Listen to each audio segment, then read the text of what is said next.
पूतना समेत इन 5 राक्षसों का संहार बालकृष्ण ने किया था। बालकृष्ण की लीलाएं। कथा उस समय की है जब देवकी और वासुदेव के विवाह के अवसर पर आकाशवाणी हुई थी कि देवकी की 8वीं संतान कंस का वध करेगी। यह भविष्यवाणी सुनते ही मथुरा का अत्याचारी राजा कंस भयभीत हो गया। उसने देवकी और वासुदेव को कारागृह में बंद कर दिया और एक करके उसकी 7 संतानों का निर्दयी रूप से वध कर दिया। लेकिन जब 8वीं संतान के रूप में भगवान श्री कृष्ण का जन्म हुआ तो ईश्वर की माया से वासुदेव जी बाल गोपाल को गोकुल के नंद बाबा और यशोदा मैया के घर सुरक्षित पहुंचाया। कुछ ही समय बाद कंस को यह ज्ञात हो गया देवकी की 8वीं संतान जीवित है और वह गोकुल में पल रहा है।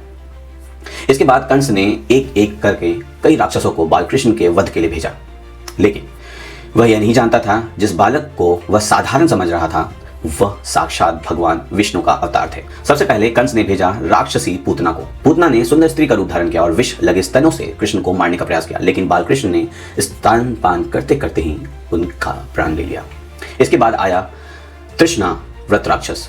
यह भयंकर बवंडर बनकर कृष्ण को आकाश में उड़ा ले गया, लेकिन कान्हा ने अपना भार इतना बढ़ा दिया कि तृष्णा व्रत असहाय हो गया और वहीं उसका अंत हो गया।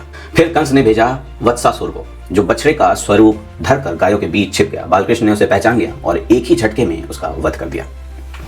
इसके बाद बकासुर, जो बगुले के रूप में कृष्ण को निगलने आया था, लेकिन अगले ही क्षण में कान्हा ने उसे चीर कर मृत्यु के द्वार पहुंचा दिया। फिर आया अधासुर, जिसका विशाल अजगर रूप धारण कर गुफा की तरह मुंह खोला। जब ग्वाल बालक उसमें फंस गए तो श्री कृष्ण ने अपना शरीर फैलाकर अधासुर को अंत कर दिया।